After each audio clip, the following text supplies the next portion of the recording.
Good news, bad news in the week that was. In updates to stories we previously covered in detail on this podcast, Ontario's Education Minister says as of Monday, February the 8th, students in Windsor, Hamilton, and remaining areas will return to in-class learning, while students in Toronto, Peel, and York Region won't return to classes until February the 16th.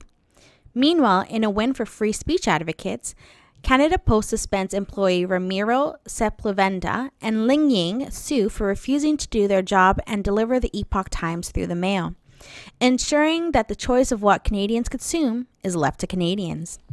Moving on to other news, a new report indicates that the Liberal government is doing an awful job at handling COVID-19, with a new study from Australia ranking Canada 61st out of 98 countries in their performance on fighting COVID, giving Canada a score of just 39.5 points out of a possible 100.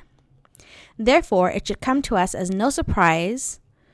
A new national poll conducted by the Angus Reid Institute demonstrates that nearly half, or 44% of all Canadians, think Canada has done a poor job securing COVID-19 vaccines, an increase of more than 20 percentage points since December, and those dissatisfied with the government's ability to secure vaccines for Canadians.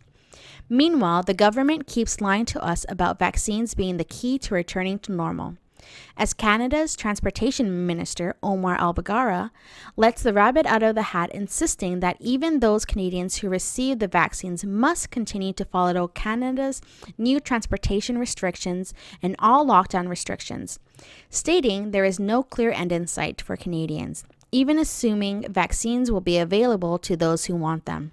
Yet, Liberals are more willing than ever to give up civil liberties in the fight against COVID and demand that their fellow Canadians do the same, with a new national online poll from Campaign Research demonstrating that amongst NDP and Conservative voters, 46 and 47% stated they would strongly oppose police entering people's homes without a warrant to enforce lockdowns, while only 29% of Liberals strongly opposed to the idea, with 71% of all Liberal voters also stating that they would be in favor of censorship if it had to do with COVID-19, while 36% of Liberals surveyed were okay with police breaking up families if the situation was deemed a public health issue because of COVID-19, resulting in news like this after a mother's son is taken away. Listen. We fought to get our son home from Arizona as quick as we could, because we knew these regulations were supposed to be going in on Monday, February the 1st, Saturday night at midnight.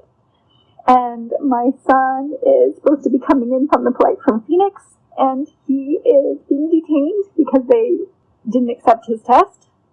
They're saying it's not accurate, and they're wanting to take him to a quarantine facility. They won't let me talk to him. They won't let me see him. They won't come and talk to me. They won't tell me who's picking him up. They won't tell me where he's going. They won't tell me anything.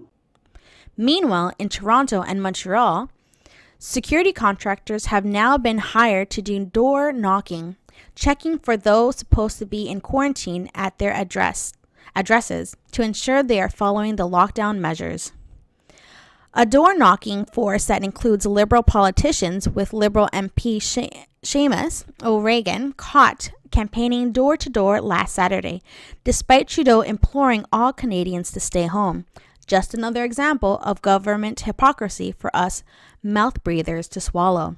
But hey, at least Groundhog Day brought some good news, as we may have spring to look forward to sooner than expected, as Wiarton Willie did not see a shadow upon leaving his burrow.